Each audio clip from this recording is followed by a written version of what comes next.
Hi friends, ఈరోజు మనం tiffin కింద డోక్లా చేసుకుందాం. రెడీనా? మనం ఈరోజు డోక్లా చేసుకుందాం కదా. దానికి కావాల్సిన ఐటమ్స్ ఏంటో మీకు ఇప్పుడు చెప్తాను. డోక్లా నేను సూజీ రవ్వతో చేస్తున్నానండి. సన్న రవ్వ, ఉప్మా రవ్వ అనమాట. దీంతో చేస్తున్నా.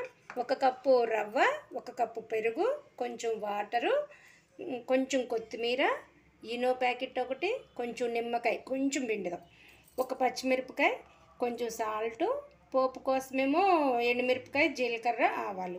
మనం ఎలా చేసుకోవాలో, దాన్ని ఎలా ప్రిపేర్ చేయాలో నేను ఇప్పుడు చెప్తాను. మీరు దాన్ని ఫాలో అయ్యి చేసుకోండి. ఫస్ట్ నేను ఇదిగోండి రవ్వ వేసుకుంటున్నాను గిన్నెలో. ఒక గిన్నె తీసుకుని ఆ గిన్నెలో రవ్వ వేసుకుంటున్నాను.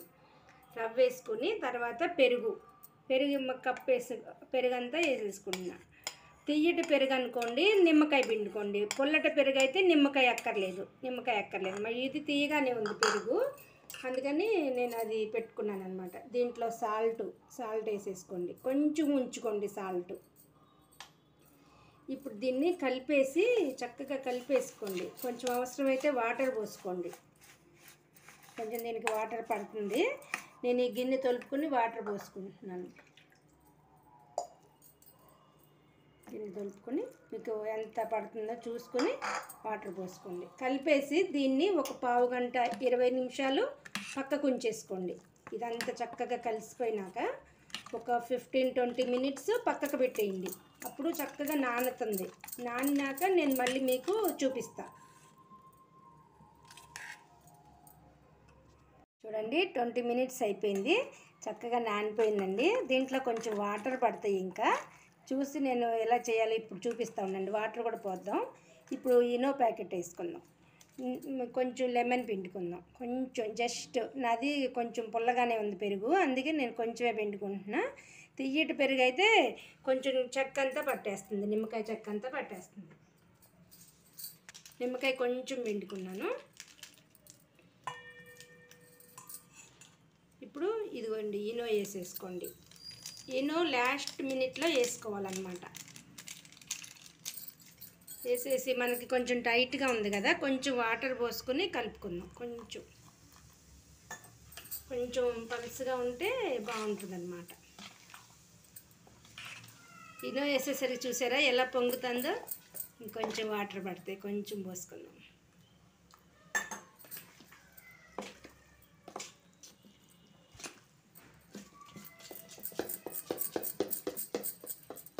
చూసారా, ఇలా కలవాలన్నమాట. ఇలా వేస్తుంటే ఇదిగోండి ఇలా ఉండాలి. ఇప్పుడు ఒక గిన్నెకి నెయ్యి కానీ నూనె కానీ రాసుకుని ఈ పేస్ట్ అంతా అందులో వేసేసుకోండి.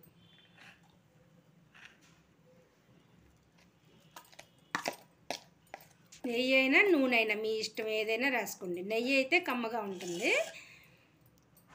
ఇప్పుడు దీన్ని కొంచెం ఇలా ట్యాప్ చేసుకోండి. దీన్ని స్టవ్ వెలిగించుకుని గిన్నె పెట్టుకోండి. ఏదైనా సరే గిన్నె పెట్టుకుని నీళ్లు పోసుకోండి. దాంట్లో నీళ్లు పోసుకుని స్టవ్ వెలిగించుకుని గిన్నెలో నీళ్ళు పోసుకోండి. ఏ గిన్నె అయినా పర్వాలేదు మీకు. నేను ఇడ్లీ గిన్నెలో పోసుకున్నాను. ఇప్పుడు ఇది దీంట్లో పెట్టేసుకుని ఉడికించుకుందాం. చక్కగా ఉడికించుకుందాం. ఒక 10 మినిట్స్ 15 మినిట్స్ సిమ్లో పెట్టేసి ఉడికించుకోండి. మూత పెట్టేసుకోండి. మూత పెట్టేసి కొంచెం ఇది ఇడ్లీ గిన్నెలో పెడుతున్నా నేను. ఇది ఉడికిందంటే మనకి ఎలా తెలుస్తుందంటే విజిల్ వచ్చేస్తుంది. అదే మీరు బయట చిన్న మూకుళ్ళు అయినా దేంట్లో అయినా పెద్ద గిన్నెలో పెట్టి ఇలా లోపల గిన్నె పెట్టేసి మూత వేసుకోండి. ఉడికిందా లేదా చూడొచ్చు. చూడండి, విజిల్ వచ్చేస్తుంది. నాకు ఇది కుక్ అయిపోయిందండి. నేను కట్టేసేసుకుంటున్నాను. కొంచెం ఆరిన తర్వాత దీన్ని తీసి మీకు చూపిస్తాను. చూడండి, ఇది మంచిగా ఉడికిపోయింది. ఒక్కసారి నేను ఇలా కదిలించుకుంటున్నాను. చాప్ పెట్టి కదిలించుకుని దాంట్లోకి షిఫ్ట్ చేసుకుందాం. ప్లేట్లోకి షిఫ్ట్ చేసుకుందాం దీన్ని.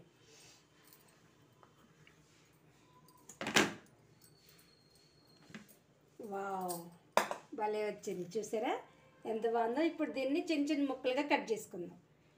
చిన్న ముక్కలుగా కట్ చేసుకుని, వావ్, భలే స్పాంజీగా వచ్చింది. చాలా బాగుందండి. చాలా అంటే చాలా బాగుంది.